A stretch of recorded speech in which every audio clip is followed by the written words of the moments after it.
तर विद्यार्थी मित्रांनो, महा-डी-बी-टी संदर्भात एक महत्त्वाचं अपडेट घेऊन आलो आहे. ज्या विद्यार्थ्यांना असा मेसेज आला आहे, तो मेसेज मी इथे डिस्प्ले केला आहे. ज्या विद्यार्थ्यांना असा मेसेज आला आहे, त्यांनी तात्काळ यावर ॲक्शन घ्यायची.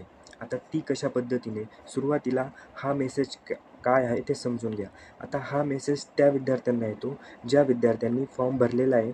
पहिली इन्स्टॉलमेंट जनरेट झालेली आहे आणि सेकंड इन्स्टॉलमेंटसाठी आता ही प्रोसिजर आहे. आता सेकंड इन्स्टॉलमेंट, आता जेव्हा तुमची पहिली इन्स्टॉलमेंटला फॉर्म पुढे पाठवला जातो, त्यानंतर तुमची सेकंड इन्स्टॉलमेंटला फॉर्म हा क्लर्क लॉगिनला येत असतो.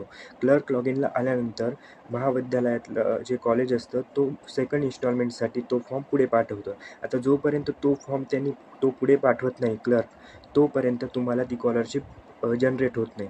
आता ज्या विद्यार्थ्यांना असा मेसेज आला आहे, याचा अर्थ असा आहे की त्या विद्यार्थ्यांचा सेकंड इन्स्टॉलमेंटचा फॉर्म हा पुढच्या लॉगिनला पाठवलेला नाही, म्हणजे क्लर्क आणि प्रिन्सिपल लॉगिनवरून पुढे पाठवलेला नाही आहे. तर अशा विद्यार्थ्यांनी तात्काळ कॉलेजला व्हिजिट करायचं आणि तिथल्या क्लर्कला हा मेसेज दाखवायचा. तो त्यावर ॲक्शन घेईल. धन्यवाद.